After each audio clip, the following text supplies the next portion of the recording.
Isang magandang araw sa inyong lahat. Sa araw na ito, pag-uusapan natin ang kakayahang linguistiko. Gaano nga ba ito kahalaga at ano nga ba ang ibig sabihin ng kakayahang linguistiko? Ngayon, pag sinabi nating linguistiko, sa salitang ling, na kung saan nagmula sa salitang lingwahe, na kung saan may koneksyon ito sa kung paano natin ginagamit ang language o lingwahe sa pang-araw-araw natin na pamumuhay. Ngayon, ang kakayahang linguistiko ay dapat nating intindihin, unang-una, base sa paniniwala ni Noam Chomsky. Sino nga ba si Noam Chomsky? Ito si Noam Chomsky ay gumawa ng teorya na tinatawag nating nativist theory.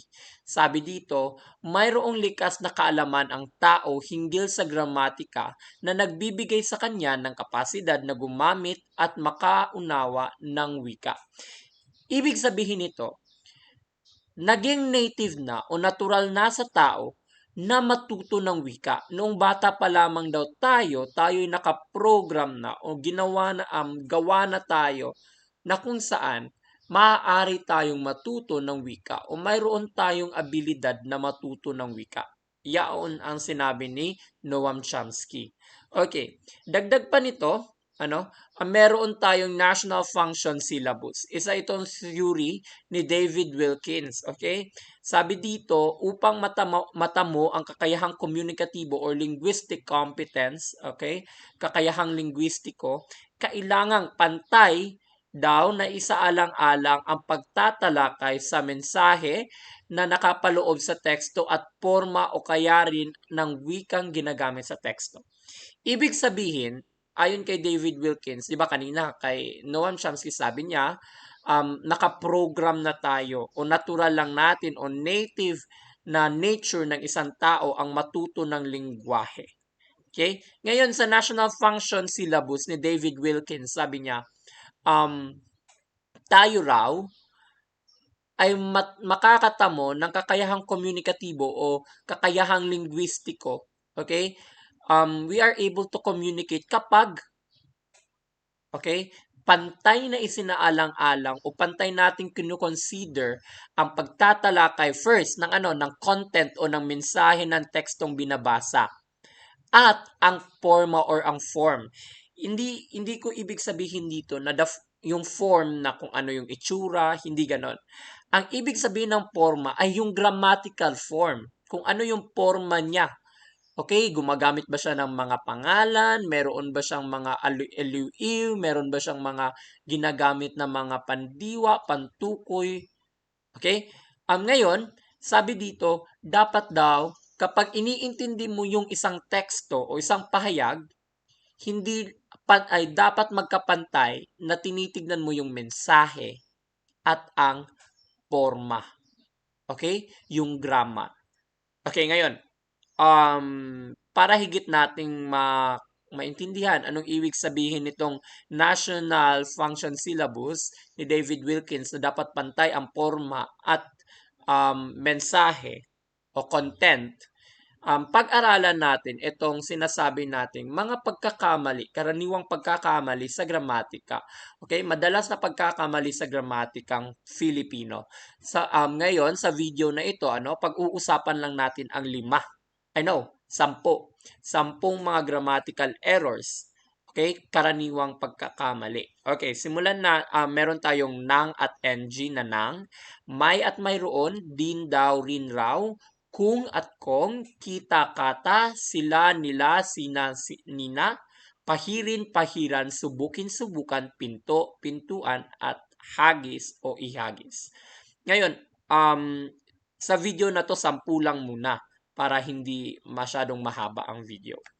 Okay, simulan natin sa nang na N-A-N-G.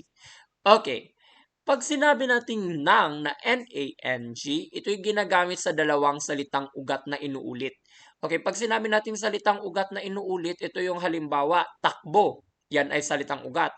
Kung uulitin mo siya, takbo ng takbo, ang gagamitin mo, N-A-N-G. Ngayon, at ito pa halimbawa, basa. Basa rather, basa ng basa. Okay? Pwede rin natin gamitin ang NANG Okay, sa pagtukoy o pantukoy ng isang pandiwa o pang-abay. Kasi ang nang ay maaaring pantukoy ng isang pang-abay. Okay, isa tong adverb. So, ibig sabihin, ang nang or nang pwede natin gamitin to point out o pantukoy doon sa pandiwa at pang-abay. Verb at adverb. Okay, eto na. Halimbawa, tumakbo siya ng mabilis. Okay, tandaan, okay, ang tumakbo ay isang pandiwa. Now, ang mabilis ay isang pang-uri na kung saan tumutukoy hindi sa pangalan, kundi tumutukoy sa pandiwa. Ibig sabihin, ang mabilis ay naging pang-abay. Ngayon, ang nang ay saan tumutukoy? Sa tumakbo ba siya? No. Ang ibig sabihin ng nang, tinutukoy niya ang salitang mabilis. Kung kaya't, tumakbo siya ng mabilis. Ibig sabihin, ito'y tumutukoy sa isang pang-abay, kung kaya't nang ang ginamit. Okay. Ngayon, ano yung pagkakaiba nila ng ng? Ang ng naman ay ginagamit pantukoy sa isang pangalan o panghalip. Okay, very easy lang. Pag noun and pronoun, ng ang gagamitin. Okay, for example, namili sa palengke si Mark ng prutas. Etong ng dito sa pangungusap, tinutukoy ba niya ang M-A-R-K na Mark? Ang pangalan na Mark? O yung pangalan na prutas? Okay, yung prutas. So, ibig sabihin, namili sa palengke si Mark ng ano? Ng prutas. Ang prutas ay pangalan at hindi pang-abay o pandiwa. Kung kaya't, ng ang ating ginamit. Naintindihan? Okay. Next, dito naman tayo sa susunod. May at mayroon. Okay. Pag sinabi nating may, ito'y ginagamit kapag sinusundan ng pangalan. Halimbawa, si Donna ay may dalang balita. Okay. Yung Donna na pangalan ay nauna kaysa sa may. Pero, okay, ang salitang balita ay isang pangalan din. So, may dalang balita. Okay, next. Mayroon. Ginagamit kung ang sumusunod na salita ay isang kataga, panghalip na panao at pang-abay na panlunan. Okay, pag sinabi natin kataga, isang statement. Panghalip na panao, personal pronoun. Okay? Ako, akin, iyan. Ako. Okay? Ano pa ba? Kayo, sila. So, pag ganon, siya, yan ay mayroon. Personal pronoun. Next, pang-abay na panlunan. Pag sinabi natin pang-abay na panlunan, tumutukoy kung saan, lugar. Okay, next. Ngayon, tumungo tayo sa halimbawa. Mayroon siyang malaking suliranin sa kanyang asawa. Okay, ibig sabihin, mayroon ang ginamit kasi ang salitang siya ay isang panghalip na panao. Okay? Ganun lang ka-easy. Mayroon. Hindi naman pwedeng may siyang malaking, okay, hindi pwedeng ganun. So, mayroon siyang malaking suliranin sa kanyang asawa. Next. Ang din daw at rin raw. Ano nga ba ang pagkakaiba ng din daw at saka rin raw? Kung titingnan natin, yung pagkakaiba lang nila ay ang letrang D at R. Okay? Ang D kasi, isang letra na kung saan nasa velar na point ng ating mouth. Yung dila natin nakatouch saan? Sa taas na bahagi ng ating ngalangala. Okay. So, din, ang raw naman, nasa gitnang bahagi ng ating ngalangala nakaturo.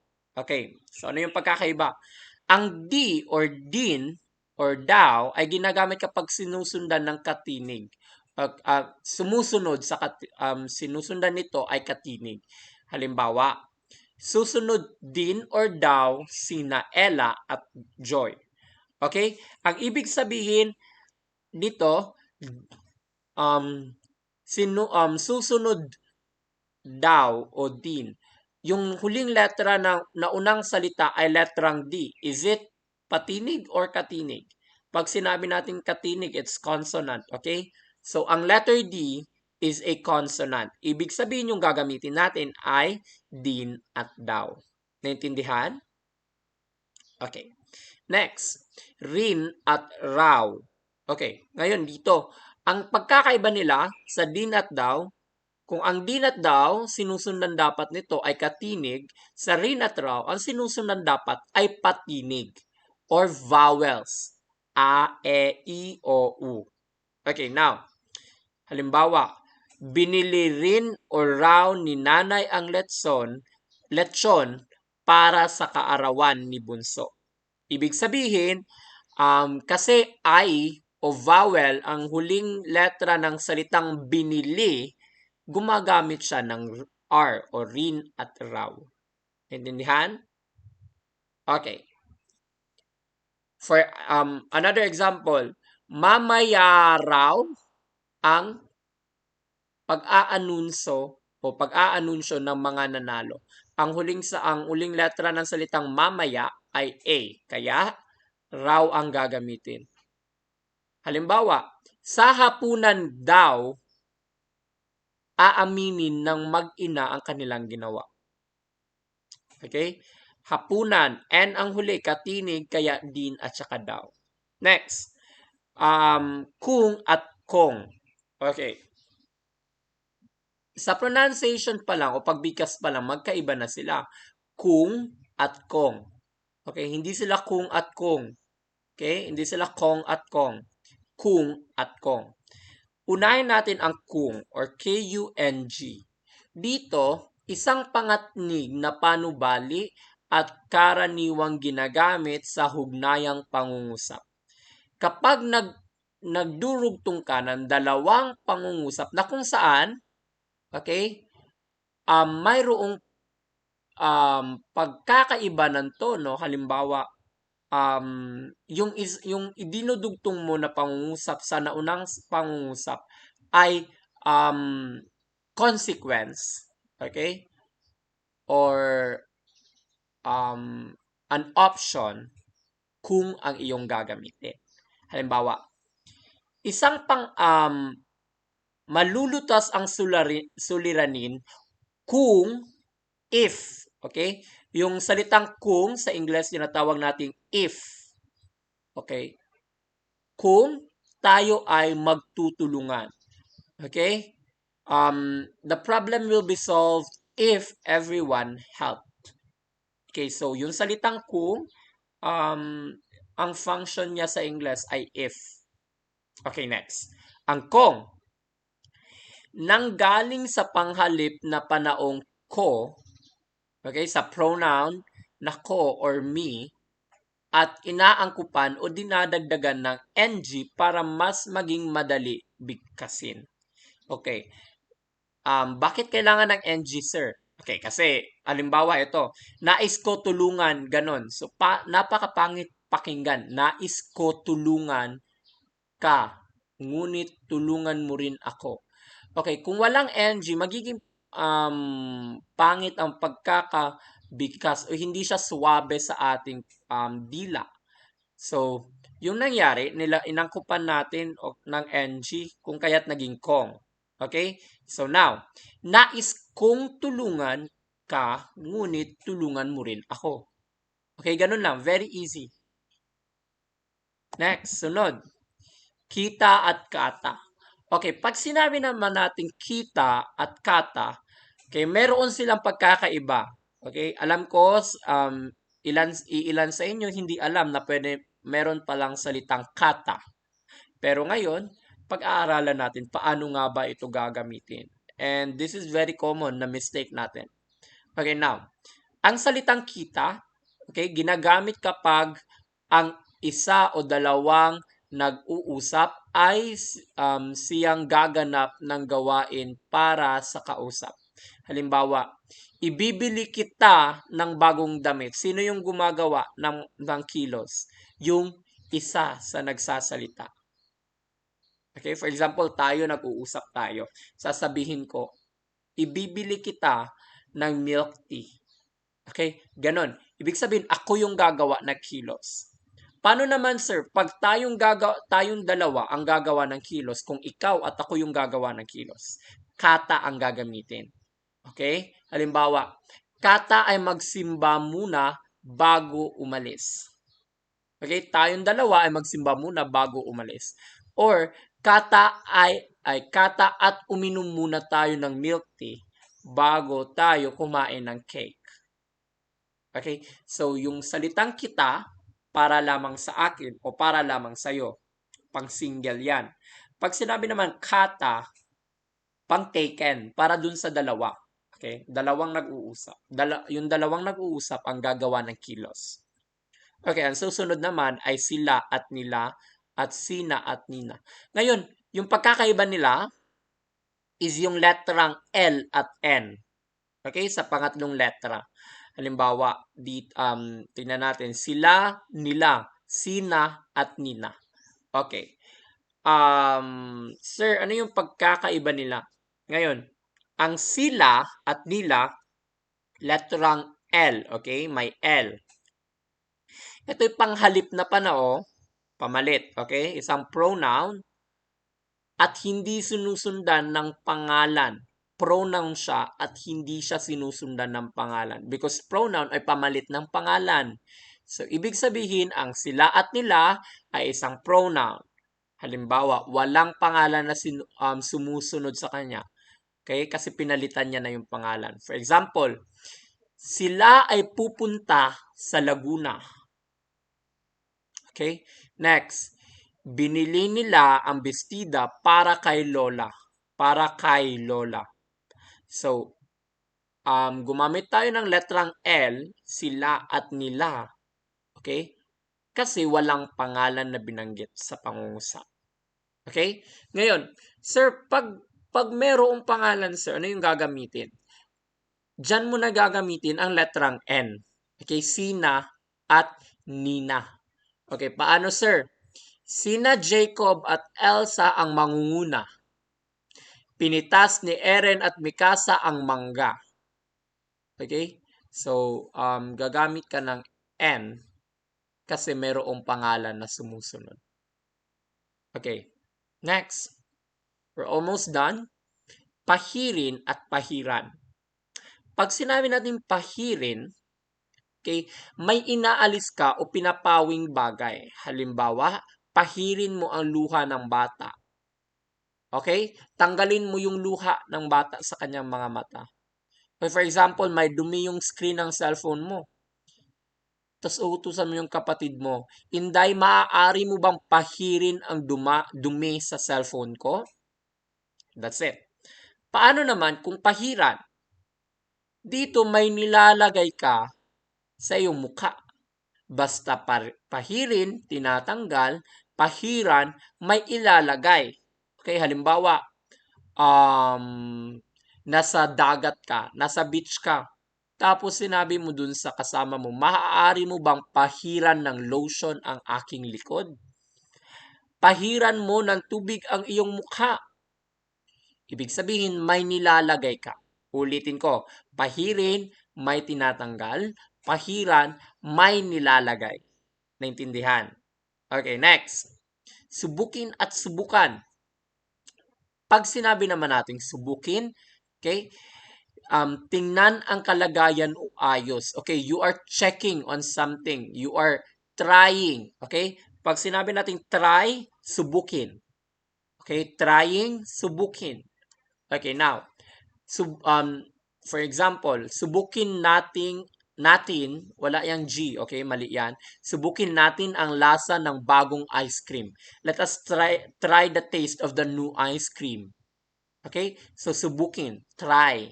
Okay, how about subukan, sir? Ito na yung common mistake. Ito kasi yung pinaka-always ginagamit mo. Subukan mo to, masarap to. Subukan mo to, maganda to sa'yo. Okay? For example, nagtatry ka ng damit, pwede kong subukan. Okay? That's not it. Mali yan. Kasi pag sinabi nating subukan, you are spying. Okay? You are checking out. You are spying. Okay? Nagmamatyag ka. Halimbawa, ito yung definition niya. Tinitingnan ang ginagawa ng isang tao kaya ay nagmamanman. Okay, you are checking on or you are spying on someone or something. Halimbawa, subukan mo kung saan niya itinago ang kanyang dalang pagkain. Okay, sinabihan mo yung kaibigan mo na friend, tanawa kung tingnan mo kung saan niya tinago yung kanyang mga pagkain. Ang gagamitin mo niyan is subukan. Okay? Okay. Next, ito panghuli para sa video na to. Okay, pinto at pintuan. Pag sinabi nating pinto, ito ang bahagi ng gusali, hindi gusay, mali yan, gusali. It is the part of the building na siya isinasara at binubukas. Kaya yan yung bagay na kung saan ino-open natin. Yan yung pinto. Okay, yan yung hinahawakan natin, yung nag-move pinto. How about yung pintuan? Pag sinabi naman natin pintuan, ito yung butas sa dingding o yung daanan talaga. Okay? For example, maluwag ang pintuan. Maluwag yung daanan. Okay? Maluwag yung butas. Okay? So, yan talaga yung daanan. Pag sinabi natin pinto, ito yung gumagalaw. O yan yung binubuksan at sinasara natin. Ang pintuan naman, yan yung butas sa ating dingding. Okay? Halimbawa, saan ba dito ang pinto? That is not the correct answer, okay? Saan ba dito ang pinto? No, it's not the correct sentence rather. The correct thing is that hanapin mo kasi kung saan ka makakadaan. Okay? Saan ba dito ang pintuan? Okay? That's the correct question. Ngayon, kung papasok ka sa isang kwarto tapos may sumunod sa'yo na kapatid mo tapos sinabi mong pakisara ng pintuan, hindi niya yan magagawa kasi hindi construction worker ang kapatid mo. Hindi siya makakagawa, hindi niya masasara ang butas sa dingding. Instead, dapat ang sinasabi natin, pakisara ng pinto. Kasi yung pinto yung isasara, yung wooden object or kung ano yung ginagamit nyo sa kanyang mga pintuan. That's it. Naintindihan? Pinto, ito yung sinasara, binubuksan. Ang pintuan, ito yung daanan. Okay, next. Hagis at ihagis. Okay, this is very common mistake. Now, pag sinabi nating hagis, hindi yan double G, mali na naman ang pagkakatype. Pag sinabi nating hagis, ito ay isang pangalan at hindi maaaring pandiwa. Okay? Samantalang ang ihagis, kung may letrang I, ay pandiwang pautos. Okay? Halimbawa, ito yung mali. Mali to. Hagis mo ang ano yan? Bola. Hagis mo ang bola kay Ryan. Pag ganun yung sentence, mali. Kasi noun. Noun yung hagis eh. Pangalan yung hagis. Pero kung ganito yung sentence, ihagis mo ang bola kay Ryan, then naging verb siya, pandiwa. So ihagis mo ang bola kay Ryan. That's the correct thing. Sir, kailan natin gagamitin ang salitang hagis? Halimbawa, naglalaro ka. Kailangan itaas ni Ryan ang hagis ng bola. Okay, for example, naaalala ko yung larong yung larong I forgot. Yung nasa dodgeball. Okay, pag sinabi natin dodgeball, meron tayong ginagawa na ihagis mo pataas. No, hindi ganun yung tamang sentence. Okay? Dapat yung tamang sentence natin, okay? Taasan mo ang yung hagis. Ibig sabihin sa taas na ihahagis. Kasi pangalan yung salitang hagis. Okay. And that's it. Yan lang yung video natin para sa araw na ito. Yan lamang yung mga grammatical errors sa pagkakamali na tatalakayin natin sa video na to. Ulitin ko, meron tayong nang at ng, may at mayroon, din at daw, rin at raw, kung at kong, kita at kata, sila at nila, sina at nina. Pahirin pahiran, subukin subukan, pinto pintuan, hagis at ihagis. And that ends our lesson for today. Thank you.